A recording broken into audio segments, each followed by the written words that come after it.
দর্শক স্বাগত জানাচ্ছি বিপ্লবী বার্তায়। সাথে আছি আমি মোহাম্মদ তৈয়বুর রহমান অপু। তো আমি এই মুহূর্তে আছি রাজধানীর ফার্মগেট এলাকায়। আপনারা জানেন বেশ কিছুদিন আগে তেজগাঁও কলেজের একজন শিক্ষার্থীকে নির্মমভাবে হত্যা করা হয়েছিল।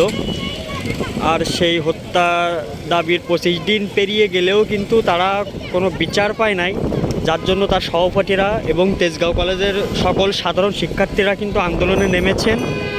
তাদের দাবি একটাই যে তাদের ভাইকে যে হত্যা করেছে তার সুষ্ঠু বিচার কিন্তু তারা চায়। একদল ছাত্র মাদক ছাত্র এবং বহিরাগত মাদক সেবন করতেছে। ভাই প্রতিবাদ জানায় তার প্রতিবাদ করার কারণে ছাত্রদল সভাপতি অনেকে মিললে বাইরের রাতের দিকে গতকাল হাতুর দিয়ে মাথায় প্রায় 15টা বাড়ি হয়। 4 দিন আইসিইউতে ছিল। পরে 10ই ডিসেম্বর ভাই মারা যায়। তারপরে আমরা আন্দোলন শুরু করি।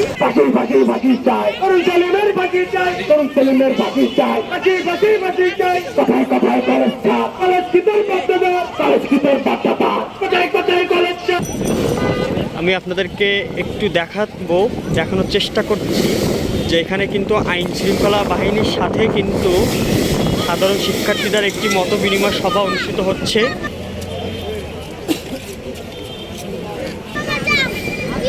আর সাধারণ শিক্ষার্থীদের আপনারা দেখতে পাচ্ছেন রাস্তা কিন্তু অবরোধ ছিল, মাত্র কিন্তু রাস্তাটা তারা খুলছে, আবারও কিন্তু তারা রাস্তাটা বন্ধ করার ট্রাই করছে।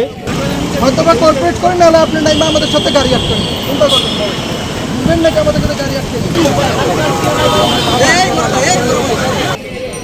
আপনাদেরকে আরও আমি একটু ঘুরায়ে দেখাবো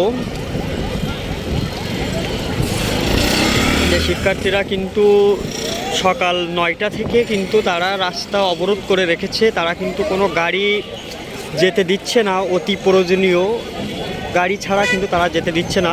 বিশেষ করে অ্যাম্বুলেন্সগুলাই কিন্তু তারা ছাড়ছে। তাই ছাড়া কিন্তু যদি কারোর কোনো বিশেষ প্রয়োজন হয় অতীব জরুরি ছাড়া কিন্তু তারা কোনো গাড়ি কিন্তু তারা যানবাহন ছাড়ছে না।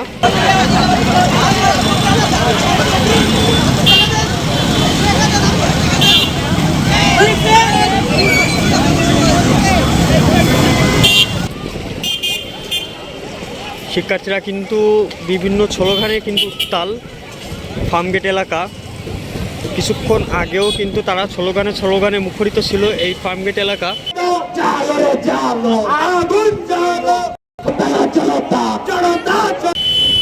তো এখন কিন্তু কিছুটা কিন্তু শান্ত পরিবেশ।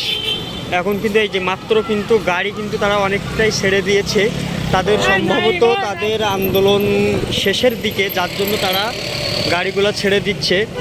আর আমি সাধারণ মানুষদের থেকেও কিছু কথা শুনলাম, তারা কিন্তু অনেক বিরক্ত।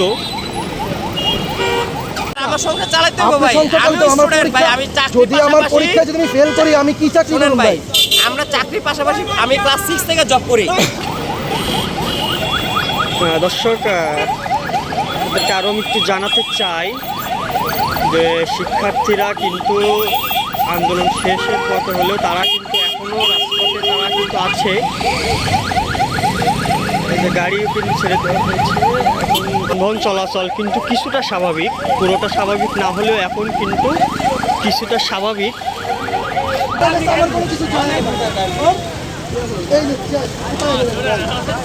যেহেতু আমরা 24 দিন পার হওয়ার পরেও আমাদের ভাই আমাদের ছাত্রতার বিচার পাইনি, তো সেক্ষেত্রে এবারে কালকে আমরা আবার আন্দোলনে আসতে পারি।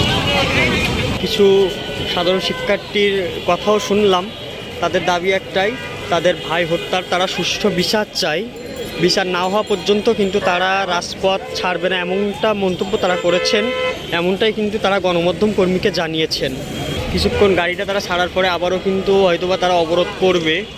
আর এখানে বিভিন্ন গণমাধ্যম কর্মী আছে, বিভিন্ন সাক্ষাৎকার তাদের নেওয়া হচ্ছে, সাধারণ শিক্ষার্থীদের সাক্ষাৎকার নেওয়া হচ্ছে। তারা কিন্তু বিভিন্ন স্লোগানে কিন্তু তারা তাদের ভাই, তাদের সহপাঠী রাকিবুল হত্যার বিচার চাচ্ছে। এই ছিল রাজধানীর ফার্মগেট এলাকা থেকে সর্বশেষ খবর।